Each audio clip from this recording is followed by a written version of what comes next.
ಆತ್ಮೀಯ ಸ್ಪರ್ಧಾರ್ಥಿಗಳೇ, welcome to ideas forum. ನಾನು ನಿಮ್ಮ ರೇವಣ್ಣ.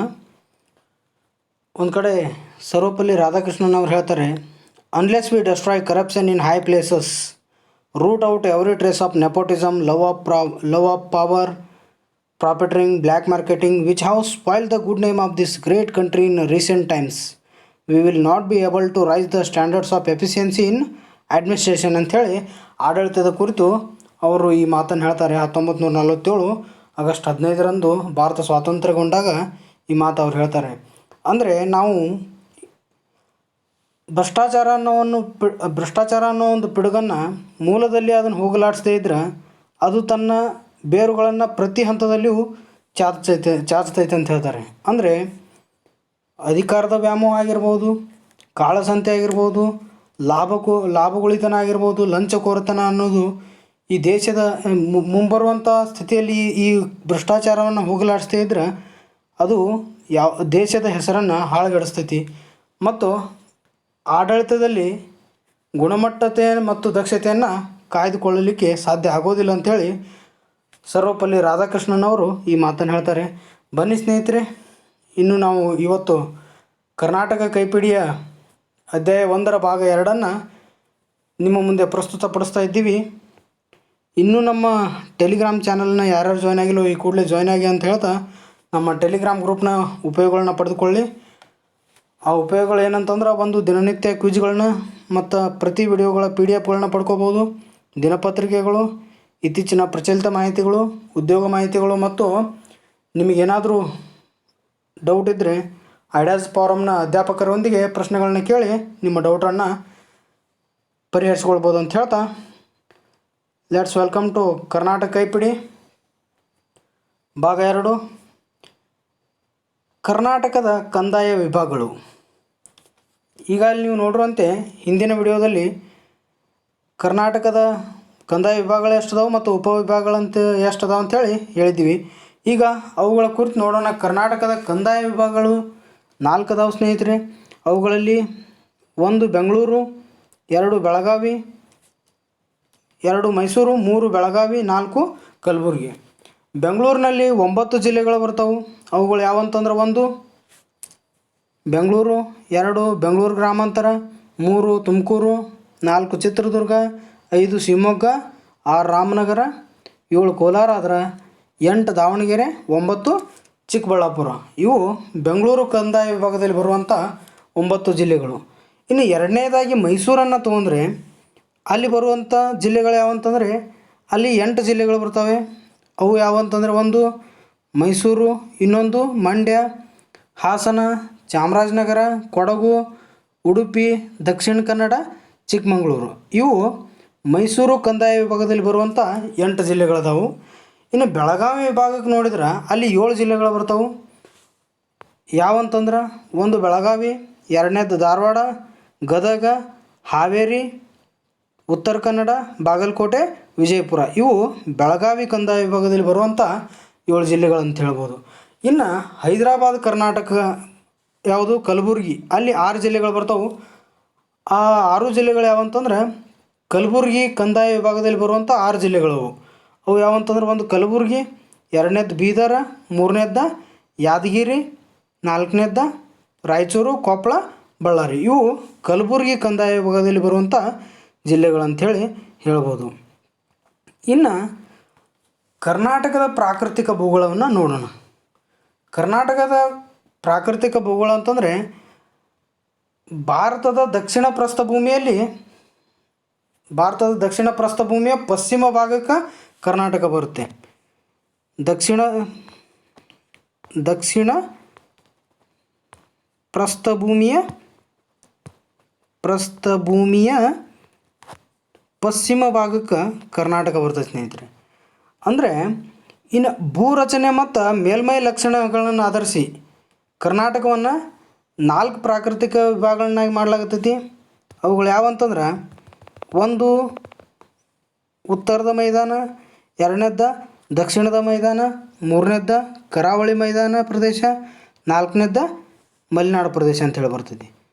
ಇನ್ನು ಒಂದೊಂದಾಗಿ ನೋಡ್ಬೇಕಂತಂದರೆ ಉತ್ತರದ ಮೈದಾನ ಪ್ರದೇಶವನ್ನು ನೋಡ್ಬೇಕಂತಂದರೆ ಅಲ್ಲಿರುವಂಥ ಜಿಲ್ಲೆಗಳು ಯಾವುದವು ಮತ್ತು ಅಲ್ಲಿರುವಂಥ ಬೆಟ್ಟಗಳು, ನದಿಗಳು, ಬೆಳೆಗಳು ಮತ್ತು ಒಟ್ಟಾರೆಯಾಗಿ ಹೇಳ್ಬೇಕಂತಂದ್ರೆ ಉತ್ತರ ಮೈದಾನ ಪ್ರದೇಶಕ್ಕೆ ಅಲ್ಲಿರುವಂಥ ಪ್ರಾಮುಖ್ಯತೆ ಏನೈತಿ ಮತ್ತು ಅಲ್ಲಿರುವಂಥ ವಿಶೇಷತೆ ಏನೈತಿ ಅನ್ನೋದನ್ನು ನಾವು ಈಗ ತಿಳಿದುಕೊಳ್ಳೋಣ. ಅಲ್ಲಿ ಒಟ್ಟಾರೆಯಾಗಿ 12 ಜಿಲ್ಲೆಗಳು ಬರ್ತಾವೆ. ಅವು ಯಾವಂತಂದ್ರೆ ಒಂದು ಬೀದರ, 2ನೇದು ಕಲಬುರಗಿ, 3ನೇದು ಯಾದಗಿರಿ, 4ನೇದು ರಾಯಚೂರು, 5ನೇದು ಕೊಪ್ಪಳ, ಬಳ್ಳಾರಿ, ವಿಜಯಪುರ, ಬಾಗಲಕೋಟೆ, ಹಾವೇರಿ, ಗದಗ, ಕಾರವಾರ ಮತ್ತು ಬೆಳಗಾವಿ. ಇವು ಒಟ್ಟು ಉತ್ತರ ಮೈದಾನ ಪ್ರದೇಶದಲ್ಲಿ 12 ಜಿಲ್ಲೆಗಳು ಬರ್ತಾವೆ ಸ್ನೇಹಿತರೆ. ಇನ್ನು ಇಲ್ಲಿ ಬರುವಂಥ ಬೆಟ್ಟಗಳು ಯಾವುದಾವ ಅಂತಂದ್ರೆ ಒಂದು ಬಾಗಲಕೋಟೆ ಜಿಲ್ಲೆ ಬರುವಂಥ ನರಗುಂದ, ಪರಸಗಡ ಮತ್ತು ಇಳಕಲ್. ಇವು ಏನಂತಂದ್ರೆ ಈ ಉತ್ತರ ಮೈದಾನದಲ್ಲಿರುವಂಥ ಬೆಟ್ಟಗಳಂತ ಹೇಳ್ಬೋದು. ಈ ಉತ್ತರ ಮೈದಾನವು ಸಮುದ್ರ ಮಟ್ಟದಿಂದ ಎಷ್ಟು ಎತ್ತರದಾಗೈತೆ ಅಂತಂದರೆ ಸುಮಾರು 300ರಿಂದ 600 ಮೀಟ್ರ್ ಎತ್ತರದಾಗೈತಿ. ಯಾವುದು ಉತ್ತರ ಮೈದಾನ ಪ್ರದೇಶ. ಇನ್ನು ಇಲ್ಲಿ ಬರುವಂಥ ನದಿಗಳು ಯಾವುದಾವ ಅಂತಂದ್ರೆ ಕೃಷ್ಣಾ ನದಿ ಇಲ್ಲೇ ಬರುತ್ತೆ. ಯಾವುದು ಉತ್ತರ ಮೈದಾನ ಪ್ರದೇಶದಲ್ಲಿ ಬರುವಂಥ ನದಿ ಯಾವುದು ಅಂತಂದರೆ ಅದು ಕೃಷ್ಣಾ ನದಿ. ಅದರ ಉಪನದಿಗಳು ಯಾವಂತಂದ್ರೆ ಭೀಮಾ ನದಿ, ಘಟಪ್ರಭಾ ಮತ್ತು ಮಲಪ್ರಭಾ ನದಿ ಅಂತ ಹೇಳ್ಬೋದು. ಇನ್ನು ಘಟಪ್ರಭಾ ನದಿಯ ಒಂದು ವಿಶೇಷತೆ ಏನಂತಂದರೆ ಅಮೇರಿಕಾದ ನಯಾಗರ ಜಲಪಾತ ಅಂತೇನು ಕರಿತೀವಲ್ಲ ಅದಕ್ಕೆ ಹೋಲಿಕೆ ಮಾಡ್ಲಿಕ್ಕಾಗಿ ಗೋಕಾಕ್ ಜಲಪಾತ, ಗೋಕಾಕ್ ಫಾಲ್ಸ್, ಅದು ನಯಾಗರ ಜಲಪಾತಕ್ಕೆ ಹೋಲಿಕೆ ಮಾಡ್ತಾರೆ. ಇದು 62 ಮೀಟ್ರ್ ಇದೆ. ಈ ಫಾಲ್ಸ್ ಎಷ್ಟೈತೆ ಅಂದ್ರೆ 62 ಮೀಟ್ರ್ ಇದೆ. ಅದೇ ರೀತಿ ಇನ್ನು ಹೇಳ್ಬೇಕಂತಂದ್ರೆ ಉತ್ತರ ಮೈದಾನದ ಉಷ್ಣಾಂಶದ ಬಗ್ಗೆ ನಾವು ಮಾತಾಡ್ಬೇಕಂತಂದರೆ ಇದು ಬೇಸಿಗೆ ಕಾಲದಾಗ ಏನಾಗೈತೆ ಅಂದರೆ ಅಧಿಕ ಉಷ್ಣಾಂಶ ಇರೋದ್ರಿಂದ ಇದಕ್ಕೆ ಬಿಸಿಲು ನಾಡು ಅಂತೇಳಿ ಕರಿತಾರೆ. ಯಾಕೆ ಬಿಸಿಲು ನಾಡು ಅಂತಾರೆ ರೀ? ಇಲ್ಲಿ ಬೇಸಿಗೆ ಕಾಲದಾಗ ಅಧಿಕ ಉಷ್ಣಾಂಶ ಇರೋದ್ರಿಂದ ಇದಕ್ಕೆ ಬಿಸಿಲು ನಾಡು ಅಂತಲೂ ಕರೀತಾರೆ. ಇನ್ನು ಇಲ್ಲಿ ಬರುವಂಥ ಪ್ರಮುಖ ಬೆಳೆಗಳು ಯಾವುದು ಅಂತಂದ್ರೆ ಒಂದು ಹತ್ತಿ ಬೆಳೆಯನ್ನು ಬೆಳಿತಾರೆ, 2ನೇದಾಗಿ ಜೋಳ ಬೆಳಿತಾರೆ, 3ನೇದಾಗಿ ಶೇಂಗಾ, ಸಜ್ಜಿ, ಬೇಳೆಕಾಳುಗಳನ್ನು ಇಲ್ಲಿ ಉತ್ತರ ಮೈದಾನ ಪ್ರದೇಶದಲ್ಲಿ ಬೆಳಿತಾರೆ ಅಂಥೇಳಿ ಹೇಳ್ಬೋದು ಸ್ನೇಹಿತರೆ. ಇನ್ನು ಉತ್ತರ ಮೈದಾನದ ಬಗ್ಗೆ ಏನೇನು ತಿಳ್ಕೊಂಡ್ರಿ? ಅಲ್ಲಿ ಒಟ್ಟು 12 ಜಿಲ್ಲೆಗಳು ಬರ್ತಾವೆ. ಅಲ್ಲಿರುವಂಥ ಅದು ಸಮುದ್ರ ಮಟ್ಟದಿಂದ ಎಷ್ಟು ಎತ್ತರದಾಗೈತಿ, ಆಮೇಲೆ ಅಲ್ಲಿ ಬರುವಂಥ ನದಿಗಳು ಯಾವುದಾವು, ಅಲ್ಲಿ ಬೆಳೆಯುವಂಥ ಬೆಳೆಗಳೇನದವು. ಇದು ಉತ್ತರ ಕರ್ನಾಟಕದ ಪ್ರಾಮುಖ್ಯತೆ. ಇನ್ನು ದಕ್ಷಿಣ ಮೈದಾನ ಪ್ರದೇಶದಾಗ ಯಾವ ಬರ್ತಾವೆ ಅಂತಂದರೆ ಇಲ್ಲಿ ಇರುವಂಥ ಜಿಲ್ಲೆಗಳು ಯಾವುವು? ಒಂದು ಚಿತ್ರದುರ್ಗ, ದಾವಣಗೆರೆ, ಕೋಲಾರ, ಶಿವಮೊಗ್ಗ, ಚಿಕ್ಕಬಳ್ಳಾಪುರ, ತುಮಕೂರು, ಚಾಮರಾಜನಗರ. ಇವು ಏನಂತಂದ್ರೆ ದಕ್ಷಿಣ ಮೈದಾನ ಪ್ರದೇಶದಲ್ಲಿ ಬರ್ತಾವೆ. ಇದು ಸಮುದ್ರ ಮಟ್ಟದಿಂದ 900 ಮೀಟ್ರ್ ಎತ್ತರದಾಗೈತಿ. ಇದು ಯಾವುದು ದಕ್ಷಿಣ ಮೈದಾನ ಪ್ರದೇಶ ಸಮುದ್ರ ಮಟ್ಟದಿಂದ 900 ಮೀಟ್ರ್ ಎತ್ತರದಾಗೈತಿ. ಇಲ್ಲಿ ಬರುವಂಥ ಬೆಟ್ಟಗಳು ಯಾವುದು ಅಂತಂದ್ರೆ ಚಿತ್ರದುರ್ಗ ಜಿಲ್ಲೆಯಲ್ಲಿ ಬರುವಂಥ ಚಿತ್ರದುರ್ಗದ ಬೆಟ್ಟಗಳು. ಇನ್ನು ಬೆಂಗಳೂರು ಗ್ರಾಮಾಂತರ ಜಿಲ್ಲೆ ಒಳಗೆ ನಾರಾಯಣದುರ್ಗ, ಸಾವನದುರ್ಗ ಮತ್ತು ಶಿವಗಂಗೆ, ತುಮಕೂರು ಜಿಲ್ಲೆಯ ಮಧುಗಿರಿ ಬೆಟ್ಟ. ಅದರದ್ದೊಂದು ಏನು ವಿಶೇಷತೆ ಅಂತಂದ್ರೆ ಇಡೀ ಏಷ್ಯಾ ಖಂಡದಲ್ಲಿ ಏಕಶಿಲೆಯಲ್ಲಿ ನಿರ್ಮಿತವಾಗಿರುವಂಥ ಏಕಶಿಲೆಯ ಬೆಟ್ಟ ಅಂತೇಳಿ ಕರೀತಾರೆ. ಇದಕ್ಕೆ ಯಾವುದಕ್ಕೂ ಮಧುಗಿರಿ ಬೆಟ್ಟ, ಅದು ತುಮಕೂರು ಜಿಲ್ಲೆಯಲ್ಲಿದೆ. ಇನ್ನು ಅತಿ ದೊಡ್ಡದಾದ ಏಕಶಿಲಾ ಬೆಟ್ಟ ಅಂತ ಹೇಳಿ ಕರಿತೀವಿ. ಇನ್ನು ಚಿಕ್ಕಬಳ್ಳಾಪುರದಲ್ಲಿ ಏನು ಬರುತ್ತಂತಂದರೆ ನಂದಿಗಿರಿಧಾಮ ಬರುತ್ತೆ ಸ್ನೇಹಿತರೆ. ಈ ನಂದಿಗಿರಿಧಾಮದ ಒಂದು ವಿಶೇಷತೆ ಏನಂತಂದ್ರೆ ಮಹಾತ್ಮ ಗಾಂಧಿಯವರು ಇಲ್ಲಿ ಇದ್ದರು. ಇಲ್ಲಿ ನಂದಿಗಿರಿಧಾಮದಲ್ಲಿ ಕೆಲವು ದಿನಗಳ ಕಾಲ ಮಹಾತ್ಮ ಗಾಂಧೀಜಿಯವರು ತಂಗಿದ್ರು. ಇದನ್ನು ಅನೇಕ ಸ್ಪರ್ಧಾತ್ಮಕ ಪರೀಕ್ಷೆಯಲ್ಲಿ ಕೇಳಲಾಗಿದೆ. ಮಹಾತ್ಮ ಗಾಂಧೀಜಿಯವರು ಕರ್ನಾಟಕದ ಎಲ್ಲಿ ನಂದಿ ಬೆಟ್ಟದಲ್ಲಿ ನಂದಿಗಿರಿಧಾಮದಲ್ಲಿ ಅವರು ವಾಸವಾಗಿದ್ದರು. ಮಹಾತ್ಮ ಗಾಂಧೀಜಿಯವರು ಸ್ವಾತಂತ್ರ್ಯದ ಚಳವಳಿಯ ಕಾಲದಲ್ಲಿ ಇಲ್ಲಿ ಕರ್ನಾಟಕ ಬಂದಾಗ ನಂದಿಗಿರಿಧಾಮದಲ್ಲಿ ಹಲವು ದಿನಗಳ ಕಾಲ ಇದ್ರು ಅಂತ ಹೇಳ್ಬೋದು. ಇನ್ನು ಚಾಮರಾಜನಗರ ಜಿಲ್ಲೆಯಲ್ಲಿ ಬರುವಂಥ ಬಿಳಿಗಿರಿ ರಂಗನ ಬೆಟ್ಟ, ಇನ್ನು ಮೈಸೂರು ಚಾಮುಂಡಿ ಬೆಟ್ಟ, ಈ ದಕ್ಷಿಣ ಮೈದಾನ ಪ್ರದೇಶದಲ್ಲಿ ಬರುವಂಥ ಪ್ರಮುಖ ಬೆಟ್ಟಗಳಂತ ಹೇಳ್ಬೋದು. ಇನ್ನು ಅದೇ ರೀತಿ ಇಲ್ಲಿ ಪ್ರಮುಖ ನದಿಗಳು ಯಾವುದು ಅಂತಂದ್ರೆ ದಕ್ಷಿಣದ ಗಂಗೆ ಅಂತ ಯಾವ್ದು ಕರಿತೀವಿ? ಕಾವೇರಿ ನದಿ. ಕಾವೇರಿ ನದಿ. ಈ ನದಿ ತನ್ನದೇ ಆದ ಪವಿತ್ರತೆಯನ್ನು ಹೊಂದಿದೆ. ಈ ಪವಿತ್ರ ನದಿ ಅಂತಲೂ ಕೂಡ ಕಾವೇರಿ ನದಿಯನ್ನು ಕರೀತಾರೆ. ಅದೇ ರೀತಿ ಪಾಲಾರ ಮತ್ತು ಪೆನ್ನಾರನೂ ಕೂಡ ಈ ದಕ್ಷಿಣ ಮೈದಾನ ಪ್ರದೇಶದಲ್ಲಿ ಬರುವಂಥ ನದಿಗಳಾಗ್ಯಾವ. ಇನ್ನು ಇಲ್ಲಿ ಬೆಳೆಯುವಂಥ ಪ್ರಮುಖ ಬೆಳೆಗಳು ಯಾವುದು ಅಂತಂದ್ರೆ ರಾಗಿ ಬೆಳಿತಾರೆ, ಎರಡನೇದಾಗಿ ಭತ್ತ ಬೆಳಿತಾರೆ, ಮೂರನೇದು ಕಬ್ಬು, ನಾಲ್ಕನೇದು ಶೇಂಗಾ, ತರಕಾರಿ ಮತ್ತು ಹಣ್ಣು ಬೆಳೆಗಳನ್ನ ಈ ದಕ್ಷಿಣ ಮೈದಾನ ಪ್ರದೇಶದಲ್ಲಿ ಬೆಳಿತಾರೆ ಅಂತ ಹೇಳ್ಬೋದು ಸ್ನೇಹಿತರೆ. ಈ ದಕ್ಷಿಣ ಮೈದಾನ ಪ್ರದೇಶದಲ್ಲಿ ಏನು ತಿಳ್ಕೊಂಡ್ರಿ? ಇಲ್ಲಿ ಬರುವಂಥ ಜಿಲ್ಲೆಗಳು ಯಾವುದವು, ಇಲ್ಲಿ ಇರುವಂಥ ಬೆಟ್ಟಗಳು ಯಾವುದವು, ಇಲ್ಲಿ ಹರಿಯುವಂಥ ನದಿಗಳು ಮತ್ತು ಬೆಳೆಗಳನ್ನು ನೋಡಿದಿರಿ. ಇನ್ನು ಮೂರನೇದಾಗಿ ಕರಾವಳಿ ಪ್ರದೇಶ. ಏನು ಕರಾವಳಿ ಪ್ರದೇಶ ಅಂತಂದರೆ, ಈ ಕರಾವಳಿ ಪ್ರದೇಶದಲ್ಲಿ ಬರುವಂಥ ಜಿಲ್ಲೆಗಳಿಗೆ ಮುಂಚೆ ಕರಾವಳಿ ಪ್ರದೇಶ ಈ ಪಶ್ಚಿಮ ಘಟ್ಟದ ಮತ್ತು ಅರಬ್ಬಿ ಸಮುದ್ರದ ಮಧ್ಯೆ, ಪಶ್ಚಿಮ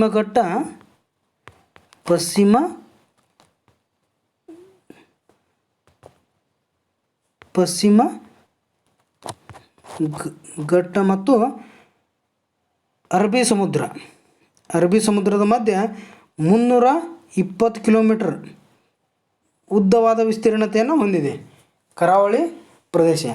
ಆಮೇಲೆ 12ರಿಂದ 14 ಕಿಲೋಮೀಟ್ರ್ ಅಗಲವನ್ನು ಹೊಂದೈತೆ ಅಂತ ಹೇಳ್ಬೋದು.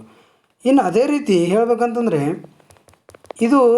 ಈ ಕರಾವಳಿ ಪ್ರದೇಶ ದಕ್ಷಿಣದಲ್ಲಿ ಮಂಗಳೂರಿನಿಂದ ಪ್ರಾರಂಭ ಆಗಿ ಉತ್ತರದ ಕಾರವಾರವರೆಗೆ ಇದು ಹಬ್ಬೈತಿ ಕರಾವಳಿ ಪ್ರದೇಶ. ಇದು ಸಮುದ್ರ ಮಟ್ಟದಿಂದ 200 ಮೀಟ್ರ್ ಎತ್ತರದಾಗೈತಿ. ಕರಾವಳಿ ಪ್ರದೇಶ ಸಮುದ್ರ ಮಟ್ಟದಿಂದ 200 ಮೀಟ್ರ್ ಎತ್ತರದಾಗೈತಿ. ಆಮೇಲೆ ಇಲ್ಲಿ ಹೇಳ್ಬೇಕಂತಂದ್ರೆ ಪ್ರಮುಖ ಬಂದರುಗಳು ಬರ್ತಾವೆ. ಇಲ್ಲಿ ಪ್ರಮುಖ ಬಂದರುಗಳು ಯಾವ್ಯಾವ ಅಂತಂದ್ರೆ, ಒಂದು ಭಟ್ಕಳ, ಇನ್ನೊಂದು ಮಲ್ಪೆ ಬರ್ತೈತಿ, ಕುಮಟಾ, ಬೇಲಿಕೇರಿ, ಹೊನ್ನಾವರನೂ ಇವು ಮೀನುಗಾರಿಕೆ ಬಂದರುಗಳದಾವು ಸ್ನೇಹಿತರೆ. ಇವು ಕರಾವಳಿ ಪ್ರದೇಶದಲ್ಲಿ ಬರ್ತಾವೆ. ಇನ್ನು ಇಲ್ಲಿರುವಂಥ ದ್ವೀಪಗಳು ಯಾವುದು ಅಂತಂದ್ರೆ ಸೆಂಟ್ ಮೇರಿಸ್ ದ್ವೀಪ ಅಂತೇಳಿ ಕರೀತಾರೆ. ಯಾವುದು ಪ್ರಮುಖ ದ್ವೀಪ? ಸೆಂಟ್ ಮೇರಿಸ್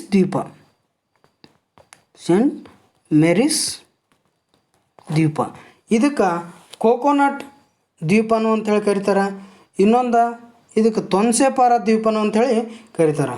ಯಾವ ದ್ವೀಪ ಸ್ನೇಹಿತರೆ? ಅದು ಸೆಂಟ್ ಮೇರಿಸ್ ದ್ವೀಪಕ್ಕೆ ಇರುವಂಥ ಹೆಸರುಗಳವು, ಒಂದು ಕೋಕೋನಟ್ ದ್ವೀಪ, ಎರಡನೇದಾಗಿ ತೊನ್ಸೆಪಾರ ದ್ವೀಪ ಅಂತಲೂ ಕೂಡ ಕರೀತಾರೆ. ಇಲ್ಲಿರುವಂಥ ದ್ವೀಪಗಳ ಇನ್ನೂ ಯಾವ ಅಂತಂದ್ರೆ, ಕಾರವಾರ ಸಮೀಪ ಅಂಜು ದ್ವೀಪ ಇದೆ, ದೇವಗಢ ಸಮೀಪ ಕಾಂಜಿಗುಡ್ಡ ಇದೆ, ಮತ್ತು ಇಲ್ಲಿರುವಂಥ ಇನ್ನೊಂದು ದ್ವೀಪ ಯಾವುದಂತಂದ್ರೆ ನೇತ್ರಾಣಿ ದ್ವೀಪ. ಇದರ ವಿಶೇಷತೆ ಏನಂತಂದ್ರೆ, ಇಲ್ಲಿ ಅನೇಕ ರೀತಿಯ ಹೆಚ್ಚು ಪಾರಿವಾಳಗಳು ಇರೋದರಿಂದ ಇದಕ್ಕೆ ಏನಂತ ಹೇಳಿ ಕರೀತಾರೆ?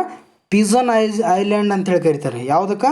ನೇತ್ರಾಣಿ ದ್ವೀಪಕ್ಕೆ ಪಿಜನ್ ಐಲ್ಯಾಂಡ್ ಅಂಥೇಳಿ ಕರೀತಾರೆ. ಯಾಕೆ ಪಿಜನ್ ಐಲ್ಯಾಂಡ್ ಅಂಥೇಳಿ ಕರೀತಾರೆ ಅಂತಂದ್ರೆ, ಈ ನೇತ್ರಾಣಿ ದ್ವೀಪದಲ್ಲಿ ಭಾಳಷ್ಟು ಪಾರಿವಾಳಗಳಿರೋದರಿಂದ ಇದಕ್ಕೆ ಪಿಜನ್ ಐಲ್ಯಾಂಡ್ ಅಂಥೇಳಿ ಕರೀತಾರೆ. ಇನ್ನು ಇಲ್ಲಿ ಬರುವಂಥ ಬೀಚ್ಗಳು ಯಾವುದು ಅಂತ ಅನ್ನೋದನ್ನು ನೋಡೋಣ. ಇಲ್ಲಿ ಬರುವಂಥ ಬೀಚ್ಗಳು ಯಾವುದು ಅಂತಂದ್ರೆ, ಗೋಕರ್ಣ ಸಮೀಪ ಓಂ ಬೀಚ ಇದೆ. ಅದೇ ರೀತಿ ಹೊನ್ನಾವರ ಸಮೀಪ ಮುರುಡೇಶ್ವರ ಇದೆ. ಮೂರನೇದಾಗಿ ಹೇಳ್ಬೇಕಂತಂದ್ರೆ ಮರವಂತೆ, ಮಂಗಳೂರು ಸಮೀಪ ಸೋಮೇಶ್ವರ ಇದೆ, ಉಳ್ಳಾಲ ಮತ್ತು ಕಾರವಾರ ಸಮೀಪ ಇರುವಂಥ ಮಲ್ಪೆ. ಇವೆಲ್ಲ ಏನಂತಂದರೆ ಇಲ್ಲಿ ಇರುವಂಥ ಪ್ರಮುಖ ಬೀಚ್ಗಳದಾವೆ. ಇಲ್ಲಿ ಜನರ ವೃತ್ತಿ ಏನಾಗೈತೆ ಅಂತಂದ್ರೆ, ಇಲ್ಲಿ ಕರಾವಳಿ ಪ್ರದೇಶ ಇರುವುದರಿಂದ ಜನರ ವೃತ್ತಿ ಮೀನುಗಾರಿಕೆ ಪ್ರಮುಖ ವೃತ್ತಿಯಾಗೈತಿ. ಇಲ್ಲಿ ಕರಾವಳಿ ಪ್ರದೇಶ ಜನರ ವೃತ್ತಿ ಯಾವುದಂತಂದ್ರೆ ಮೀನುಗಾರಿಕೆ. ಸ್ನೇಹಿತರೆ, ನಾವು ಕರಾವಳಿ ಪ್ರದೇಶದ ಬಗ್ಗೆ ಏನೇನು ನೋಡಿದ್ವಿ, ಇಲ್ಲಿ ಯಾವ್ಯಾವ ಜಿಲ್ಲೆಗಳು ಬರ್ತಾವೆ, ದ್ವೀಪಗಳು ಯಾವದಾವ, ಬೀಚ್ಗಳು ಯಾವದಾವ ಅನ್ನೋದನ್ನು ನೋಡಿದ್ರಿ, ಜನರ ವೃತ್ತಿಯನ್ನು ನೋಡಿದ್ರಿ. ಇನ್ನು ಮಲೆನಾಡು ಪ್ರದೇಶ ಅಂತಂದರೆ ಯಾವುದು? ಪಶ್ಚಿಮ ಘಟ್ಟಗಳಿಗೆ ಇನ್ನೊಂದು ಹೆಸರು ಮಲೆನಾಡು ಪ್ರದೇಶ ಅಂತೇಳಿ ಕರಿತೀವಿ. ಇಲ್ಲಿ ಬರುವಂಥ ಜಿಲ್ಲೆಗಳು ಯಾವಂತಂದ್ರೆ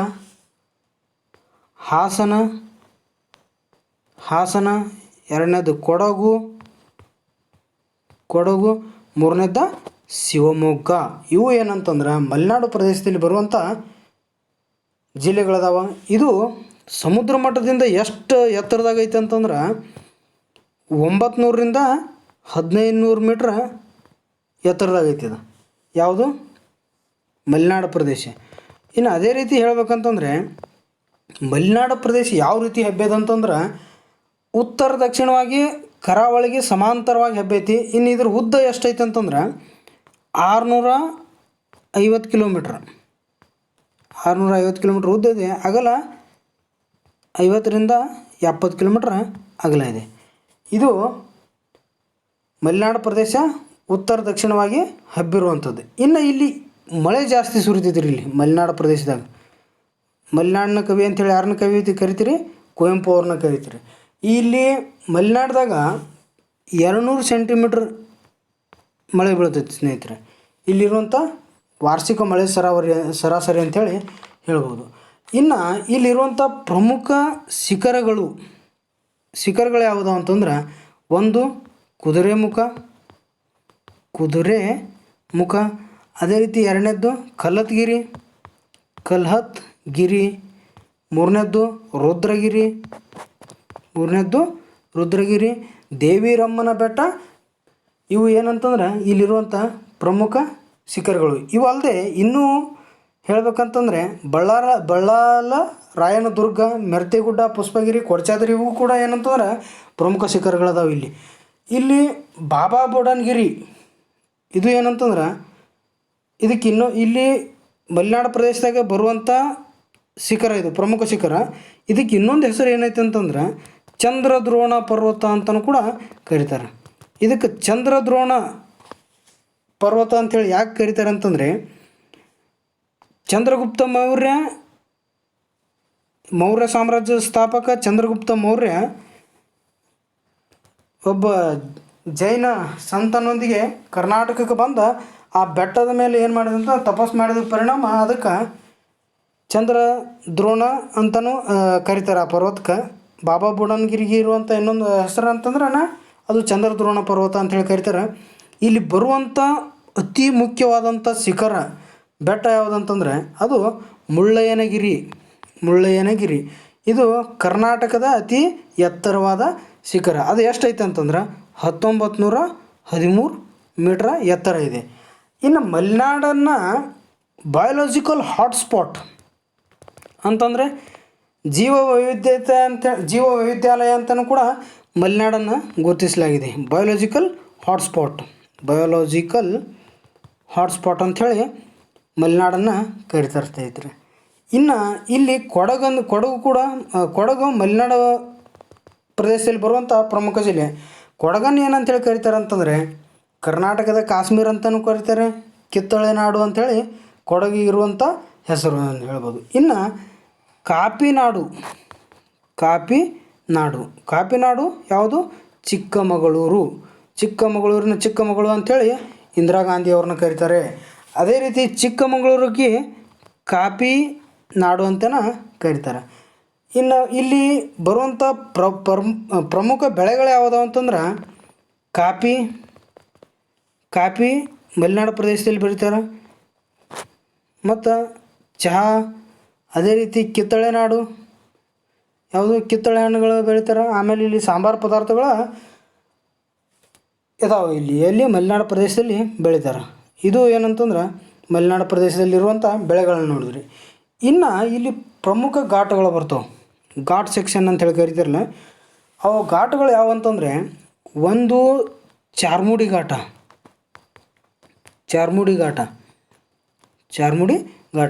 ಇದು ಎಲ್ಲಿಂದ ಎಲ್ಲಿಗೆ ಬರುತ್ತಂದರೆ ಮಂಗಳೂರಿನಿಂದ ಚಿಕ್ಕಮಗಳೂರು ಇದು ಎಲ್ಲಿ ಇದು ಯಾವುದಂತಂದ್ರೆ ಚಾರ್ಮುಡಿ ಘಾಟ್ ಬರುತ್ತೆ. ಅದೇ ರೀತಿ ಇನ್ನು ಎರಡನೇದು ಹೇಳ್ಬೇಕಂತಂದರೆ ಶಿರಾಡಿ ಘಾಟ್ ಯಾವಾಗಲೂ ಸುದ್ದಿ ಒಳಗಿರ್ತದೆ ಸ್ನೇಹಿತರೆ. ಪೇಪರ್ದಾಗ ನೋಡಿರಿ, ಯಾವುದೋ ಒಂದು ಹೆದ್ದಾರಿ ಸಂಬಂಧ ಶಿರಾಡಿ ಘಾಟ್ ಯಾವಾಗಲೂ ಸುದ್ದಿ ಒಳಗಿರ್ತೈತಿ. ಇನ್ನು ಶಿರಾಡಿ ಘಾಟ್ ಇದು ಎಲ್ಲಿಂದ ಎಲ್ಲಿಗೆ ಬರುತ್ತಂತಂದರೆ ಸಕಲೇಶಪುರದಿಂದ ಹಾಸನ ಸಕಲೇಶಪುರದಿಂದ ಹಾಸನದಲ್ಲಿ ಬರೋದು ಯಾವುದು ಅಂತಂದ್ರೆ ಶಿರಾಡಿ ಘಾಟ. ಇನ್ನು ಮೂರನೇದಾಗಿ ಆಗುಂಬೆ ಆಗುಂಬೆ ಆಗುಂಬೆ ಘಾಟ್ ಇದು ಎಲ್ಲಿ ಬರುತ್ತಂದ್ರೆ ಶಿವಮೊಗ್ಗದಿಂದ ಉಡುಪಿ ಇದು ಏನಂತಂದ್ರೆ ಆಗುಂಬೆ ಘಾಟ್ ಬರ್ತದೆ ಸ್ನೇಹಿತರೆ. ಇನ್ನು ನಾಲ್ಕನೇದಾಗಿ ಯಾವುದಂತಂದ್ರೆ ಹುಲಿಕಲ್ ಘಾಟ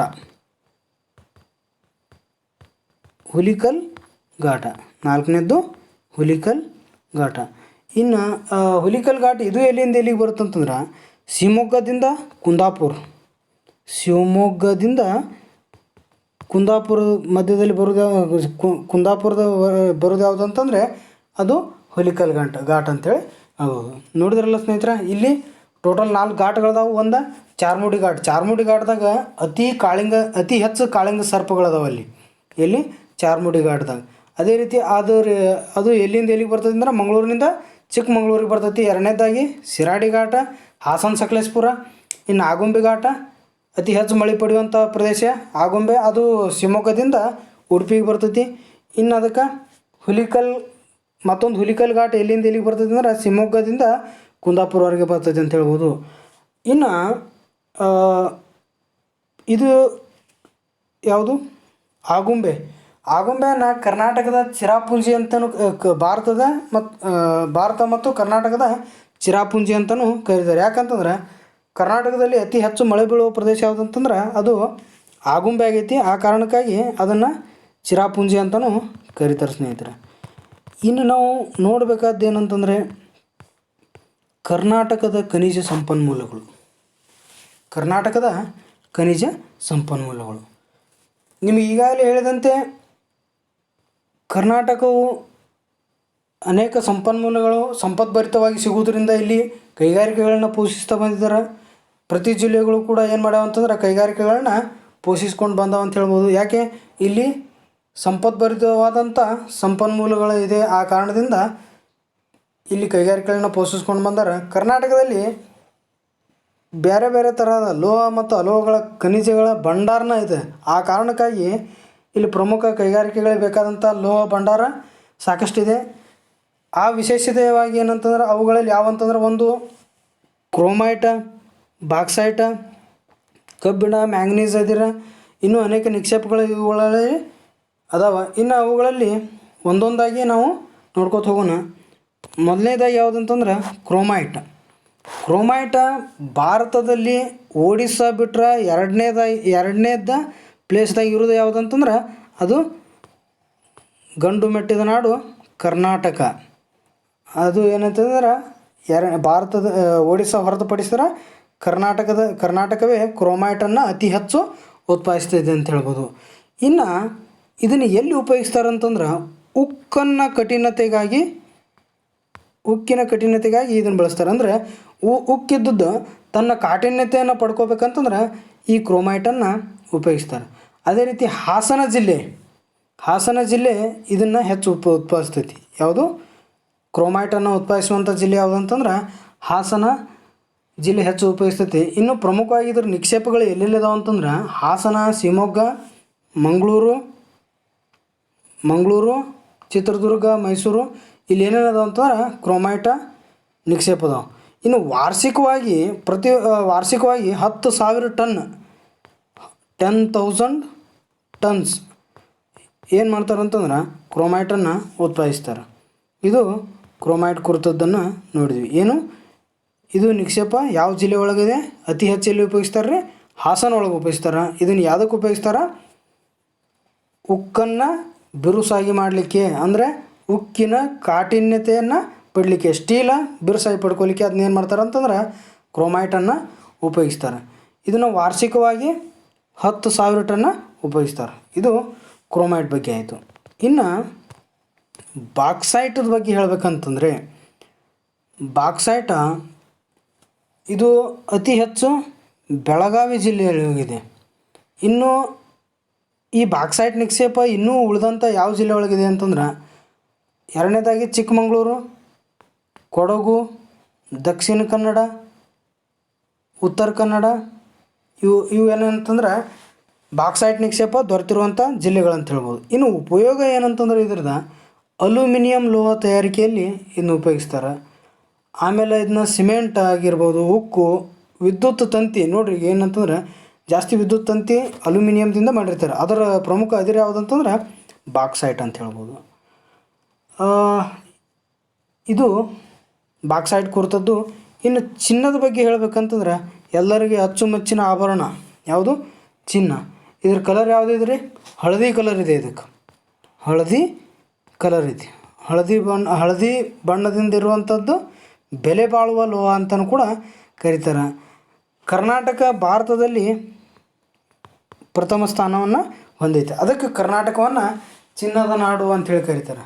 ಚಿನ್ನದ ನಾಡು, ಗಂಧದ ಬೀಡು, ಕನ್ನಡ ನುಡಿ, ಇವೆಲ್ಲ ಏನಂತಂದರೆ ಕರ್ನಾಟಕದ ಬಗ್ಗೆ ವರ್ಣನೆ.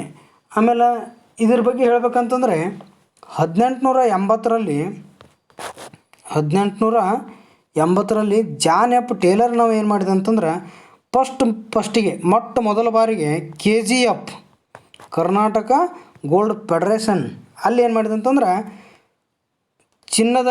ಚಿನ್ನದ ಗಣಿಗಾರಿಕೆಯನ್ನು ಪ್ರಾರಂಭ ಮಾಡಿದೆ. ಯಾರ ಆತನ ಹೆಸರೇನ? John F Taylor. ನಾವು 1880ರಲ್ಲಿ KGFನಲ್ಲಿ ಚಿನ್ನದ ಗಣಿಗಾರಿಕೆಯನ್ನು ಪ್ರಾರಂಭಿಸಿದ. ಆಮೇಲೆ 1885ರಲ್ಲಿ ಇದನ್ನು ಉತ್ಪಾದನೆ ಮಾಡಲಾಯಿತು. ಗಣಿಗಾರಿಕೆಯನ್ನು ಸ್ಟಾರ್ಟ್ ಮಾಡಿದ 1885ರಲ್ಲಿ ಉತ್ಪಾದನೆ ಪ್ರಾರಂಭ ಆಯಿತು. ಇನ್ನು ಅದೇ ರೀತಿ ಹೇಳ್ಬೇಕಂತಂದ್ರೆ ಚಾಂಪಿಯನ್ ರೀಪ್ ಅಂತ ಹೇಳಿ ಬರ್ತದೆ ಸ್ನೇಹಿತರೆ.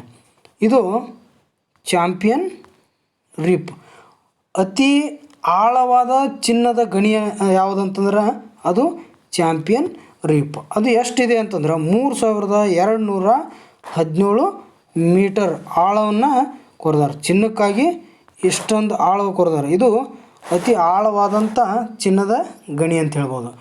ಇದನ್ನ ಪ್ರಸ್ತುತವಾಗಿ ಹೇಳ್ಬೇಕಂತಂದರೆ ಕರ್ನಾಟಕದಲ್ಲಿ ಇದರ ನಿಕ್ಷೇಪಗಳೆಲ್ಲಿದಾವೆ ಅಂದರೆ ಕೋಲಾರ ಮತ್ತು ರಾಯಚೂರು ಹಟ್ಟಿ ಚಿನ್ನದ ಗಣಿ ಅಂಥೇಳಿ ಹೇಳ್ಬೋದು. ಈಗ ಪ್ರಸ್ತುತ ಏನಂತಂದ್ರೆ ಹಟ್ಟಿ ಏನಂತಂದ್ರೆ ರಾಯಚೂರು ಜಿಲ್ಲೆ ಹಟ್ಟಿ ಭಾರತದ ಅತಿ ದೊಡ್ಡ ಚಿನ್ನದ ಅದಿರು ದೊರೆಯುವಂಥದ್ದು ಅಂಥೇಳಿ ಹೇಳ್ಬೋದು. ಚಿನ್ನದ ಅದಿರು ನಿಕ್ಷೇಪ ರಾಯಚೂರು ಜಿಲ್ಲೆ ಹಟ್ಟಿ ಅಂತ ಹೇಳ್ಬೋದು. ಇನ್ನು ನಾಲ್ಕನೇದಾಗಿ ಸುಣ್ಣದ ಕಲ್ಲು ಇಲ್ಲಿ ಭಾರತದಲ್ಲಿ ಇಲ್ಲಿ ಕರ್ನಾಟಕದ ನಂತರ ಭಾಳಷ್ಟು ಕಡೆ ಇಲ್ಲ. ಇದು ಕೆಲವೇ ಜಿಲ್ಲೆಗಳಲ್ಲಿದೆ ಅಂತ ಹೇಳ್ಬೋದು. ಯಾವುದು? ಸುಣ್ಣದ ನಿಕ್ಷೇಪ ಭಾಳಷ್ಟು ಕಡೆ ಏನಿಲ್ಲ, ಇದು ಕೆಲವೇ ಜಿಲ್ಲೆಗಳಲ್ಲಿ. ಅದರಲ್ಲಿ ಪ್ರಮುಖ ಯಾವುದು ಅಂತಂದ್ರೆ ಕಲಬುರ್ಗಿ. ಆಮೇಲೆ ಇದು ಸುಣ್ಣದ ಕಲ್ಲನ್ನು ಕೂಡ ಅನೇಕ ಸಿಮೆಂಟ್ ತಯಾರಿಕೆಯಲ್ಲಿ ಕೂಡ ಉಪಯೋಗಿಸ್ತಾರೆ. ಇದು ಸುಣ್ಣದ ಕಲ್ಲಿನ ಕುರಿತಾಗಾಯಿತು. ಇನ್ನು ಮುಂದೆ ತಾಮ್ರ ನಿಕ್ಷೇಪವನ್ನು ನೋಡೋಣ. ತಾಮ್ರ ನಿಕ್ಷೇಪ ಒಂದು ಏನು ಇದ್ರದ್ದು ಹೇಳ್ಬೇಕಂತಂದರೆ ತಾಮ್ರವನ್ನು ನಾವು ಗಣಿಗಾರಿಕೆ ಮಾಡೋಕ್ಕಿಂತಲೂ ಅದನ್ನು ಕೊಂಡು ತರಿಸೋಂದ್ರೆ ಭಾಳ ಒಳ್ಳೆಯದು. ಯಾಕಂತಂದ್ರೆ ಆ ಗಣಿಗಾರಿಕೆ ಮಾಡೋ ಖರ್ಚದಾಗ ನಮಗೆ ಆಮದು ಮಾಡ್ಕೊಂಡ್ರೆ ಅದರಿಂದ ನಮಗೆ ಲಾಭ ಆಗ್ತೈತಿ. ನಮ್ಗೆ ಅದ್ರದ್ದು ಏನಂತಂದ್ರೆ ಪೂರೈಕೆಯನ್ನು ಪೂರೈಸ್ಕೊಳ್ಬೋದು ಅಂಥೇಳಿ ಹೇಳ್ಬೋದು. ಅದಕ್ಕಾಗಿ ತಾಮ್ರದ ಗಣಿಗಾರಿಕೆ ಭಾಳಷ್ಟು ಕಡೆ ಏನು ಮಾಡೋಂಗಿಲ್ಲ. ಇದು ಅತಿ ಕಡಿಮೆ ಪ್ರಮಾಣದಲ್ಲಿ ಐತಿ. ಮತ್ತು ಇದನ್ನ ಮೊದಲಿಗೆ ಗಣಿಗಾರಿಕೆ ಮಾಡಿದಂತಂದ್ರೆ 1973ರಾಗ ಚಿತ್ರದುರ್ಗದಾಗ ಮಾಡಿದರು. ಇಲ್ಲಿ ಪ್ರಮುಖ ಇದ್ರದ್ದು ಇನ್ನೂ ತಾಮ್ರದ ಗಣಿಗಳು ಯಾವುದು ಅಂತಂದ್ರೆ ಇಂಗಳದಾಳು ಅಂತೇಳಿ ಬರ್ತೈತಿ. ಇಂಗಳದಾಳು, ಕಲ್ಯಾಡಿ, ತಿಂತಣಿ, ಯಾದಗಿರಿ, ತಿಂತಣಿ, ಇವೆಲ್ಲ ಏನಂತಂದ್ರೆ ಪ್ರಮುಖ ತಾಮ್ರದ ನಿಕ್ಷೇಪಗಳದಾವೆ. ಇನ್ನು ಮುಂದೆ ಮ್ಯಾಂಗನೀಸ್ ಕುರಿತು ಹೇಳ್ಬೇಕಂತಂದರೆ ಮ್ಯಾಂಗನೀಸು ಇದು ಪದರು ಶಿಲೆ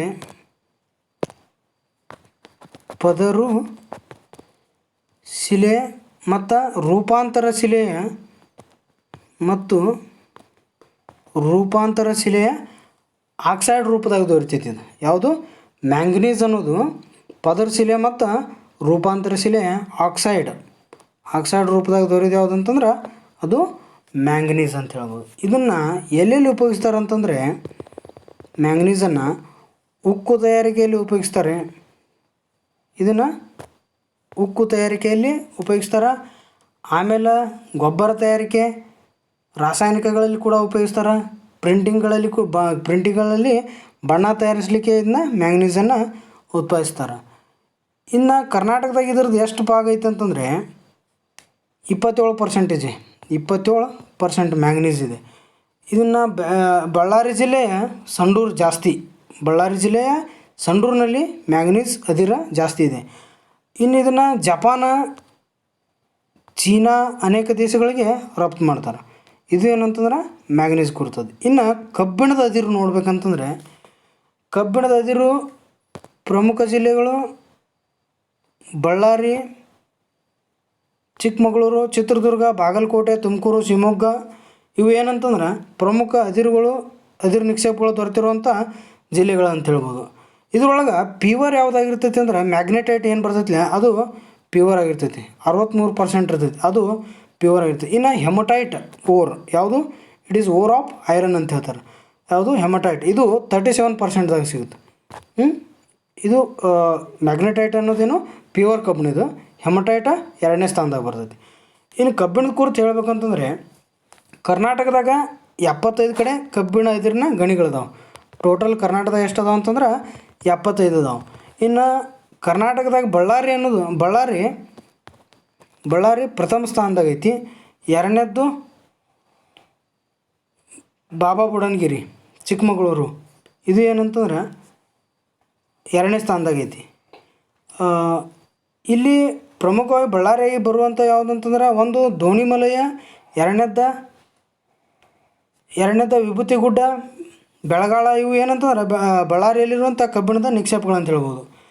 ಇನ್ನು ಇಲ್ಲಿ ಚಿಕ್ಕಮಗಳೂರದಾಗ ಬಾಬಾ ಬುಡನ್ಗಿರಿ, ಇದು 2ನೇ ಸ್ಥಾನದಾಗ ಐತಿ. ಈ ಥರ ಯಾವುದು ಚಿಕ್ಕಮಗಳೂರು ಕಬ್ಬಿಣದ ಅದಿರಿನ ಉತ್ಪಾದನೆಯಲ್ಲಿ 2ನೇ ಸ್ಥಾನದಾಗ ಯಾವುದೈತೆ ಅಂದ್ರೆ ಚಿಕ್ಕಮಗಳೂರು ಜಿಲ್ಲೆ, ಅದು ಹೆಚ್ಚೆಲ್ಲಿ ಅಂತಂದ್ರೆ ಬಾಬಾ ಬುಡನ್ಗಿರಿ. ಇನ್ನು ಕರ್ನಾಟಕದ ವಾಯುಗುಣದ ಬಗ್ಗೆ ನೋಡ್ಬೇಕಂತಂದ್ರೆ ಸ್ನೇಹಿತರೆ, ಕರ್ನಾಟಕದ ವಾಯುಗುಣವನ್ನು ಇದು ಹೇಳ್ಬೇಕಂದ್ರೆ ಉಷ್ಣವಲಯದ ಮಾನ್ಸೂನ್ ವಾಯುಗುಣ ಹೊಂದೈತಿ ಕರ್ನಾಟಕ ಅಂತ. ಆ ಆಧಾರದ ಮೇಲೆ ಕರ್ನಾಟಕವನ್ನು 4 ಭಾಗಗಳಾಗಿ ವಿಂಗಡಿಸ್ತಾರೆ. ಒಂದು ಬೇಸಿಗೆ ಕಾಲ, 2ನೇದು ನೈಋತ್ಯ ಮಾನ್ಸೂನ್ ಕಾಲ, 3ನೇದ ಈಶಾನ್ಯ ಮಾನ್ಸೂನ್ ಕಾಲ, 4ನೇದ ಚಳಿಗಾಲ ಅಂಥೇಳಿ. 1ನೇದು ಬೇಸಿಗೆ ಕಾಲ ಎಲ್ಲಿಂದ ಎಲ್ಲಿ ತನಕ ಅಂತಂದರೆ ಮಾರ್ಚ್ ಏಪ್ರಿಲ್ ಮೇ, ಇದು ಏನಂತಂದ್ರೆ ಬೇಸಿಗೆ ಕಾಲ ಇರ್ತೈತಿ. 2ನೇದಾಗಿ ನೈಋತ್ಯ ಮಾನ್ಸೂನ್ ಕಾಲ ಜೂನ್ದಿಂದ ಸೆಪ್ಟೆಂಬರ್ವರೆಗೆ ಇರ್ತೈತಿ. 3ನೇದು ಈಶಾನ್ಯ ಮಾನ್ಸೂನ್ ಕಾಲ ಯಾವುದಂತಂದ್ರೆ ಅಕ್ಟೋಬರ್ದಿಂದ ನವಂಬರ್ ತನಕ ಇರ್ತೈತಿ. ಇದಕ್ಕೆ ಯಾವುದು ಇನ್ನು ಚಳಿಗಾಲ ಡಿಸೆಂಬರ್ದಿಂದ ಫೆಬ್ರವರಿ ತನಕ ಇರ್ತೈತಿ.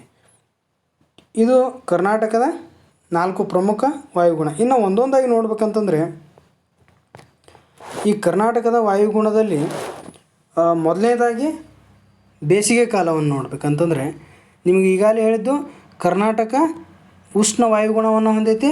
ಅದಕ್ಕಾಗಿ ಉಷ್ಣವಲಯದ ಮಾನ್ಸೂನ್ ವಾಯುಗುಣ ಅಂಥೇಳಿ ಇದಕ್ಕೆ ಕರೀತಾರೆ. ಇನ್ನು ಇದು ಬೇಸಿಗೆ ಕಾಲದಾಗ ಮಾರ್ಚಿಂದ ಮೇವರೆಗೆ ಬೇಸಿಗೆ ಕಾಲ ಇರ್ತೈತಿ. ಇಲ್ಲಿ ಅತಿಯಾದ ಶಾಖ ಮತ್ತು ಶುಷ್ಕ ಸೆಕೆ ಇರ್ತೈತಿ ಈ ವಾತಾವರಣ. ಇನ್ನೂ ಹೇಳ್ಬೇಕಂತಂದ್ರೆ ರಾಯಚೂರು ಜಿಲ್ಲೆ 45